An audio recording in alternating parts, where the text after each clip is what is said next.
आज हम एक बड़े ही मजेदार वायरल कॉमेडी स्केच की बात करने वाले हैं। ये कहानी है एक ऐसे बाइक गैराज की जहां बाइक ठीक करवाने का मतलब है एक आम परेशानी को एक जबरदस्त कॉमेडी शो में बदलते हुए देखना। अरे, ये तो हम सबके साथ कभी ना कभी हुआ है ना?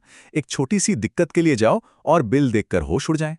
बस यही वो फीलिंग है जिससे हर कोई जुड़ सकता है, और इसी पर ये पूरा कॉमेडी स्केच बना है। तो चलिए देखते हैं इस अनोखे मैकेनिक की प्ले बुक में क्या क्या है और कैसे वो हर ग्राहक को अपनी बातों के जाल में ऐसे फंसाता है कि देखने में मजा आ जाता है। तो ये है मोंटू साहब।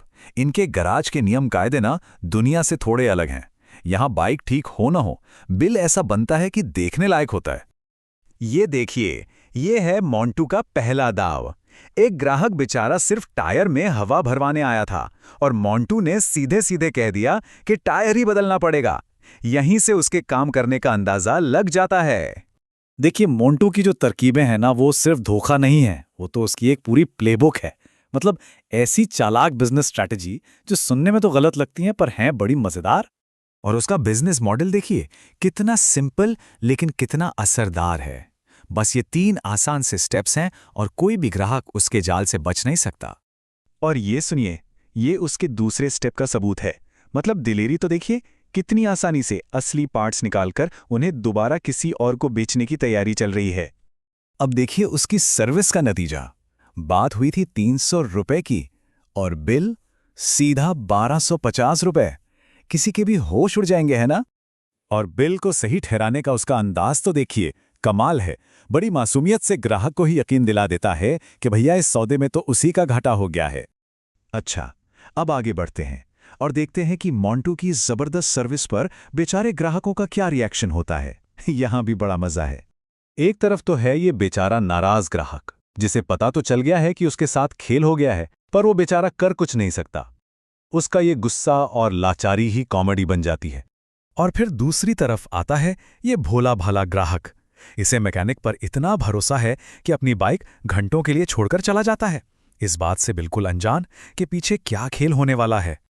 और हद तो तब हो जाती है जब मोंटू एक ग्राहक पर बाइक खराब करने का इल्जाम डालता है। कहता है कि उसके बच्चों ने पार्ट्स तोड़ दिए होंगे, और मजे की बात, उस ग्राहक के तो बच्चे ही नहीं हैं। तो अब सवाल ये उठता है कि ये धोखा, ये निराशा, ये सब देखकर हमें इतना मजा क्यों आता है? आखिर हम हंसते क्यों हैं? चलिए इसके पीछे की वजह समझते हैं। असल में मोंटू लवेबल रोग या कहें प्यारा बदमाश का एक बेहतरीन उदाहरण है। मतलब उसकी बेईमानी पर हमें गुस्सा नहीं आता, बल्कि उसकी चालाकी और उसका कॉन्फिडेंस देखकर हंसी आती है। तो इसकी कॉमेडी काम कैसे करती है? पहली बात, छोटी सी बात को बहुत बड़ा चढ़ाकर दिखाना। दूसरा, ये हम सबकी जिंदगी से जुड़ा हुआ डर है। और सबसे बढ़कर उसका कॉन्फिडेंस। जिस दिलेरी से वो झूठ बोलता है वो वाकई मजेदार है। और आखिर में ये गैराज एक ऐसी पहेली बन जाता है जहां ग्राहक लुटने के बाद भी पता नहीं क्यों बार बार वापस आने को मजबूर लगते हैं। शायद यही मोंटू का असली जादू है। और ये जो उसका शागिर्द कहता है ना, यही तो पूरे बिजनेस मॉडल का निचोड़ है। मतलब बिना पैसा लगाए बिजनेस करना। सच कहें तो यही पूरी कहानी की असली पंचलाइन है। तो आखिर में एक सवाल छोड़ जाते हैं। कॉमेडी में हम अक्सर विलेन या कहें कि बुरे आदमी का साथ क्यों देने लगते हैं? शायद इसलिए क्योंकि मोंटू जैसे किरदार हमें हंसाते हैं और थोड़ी देर के लिए नियमों की दुनिया से दूर ले जाते हैं।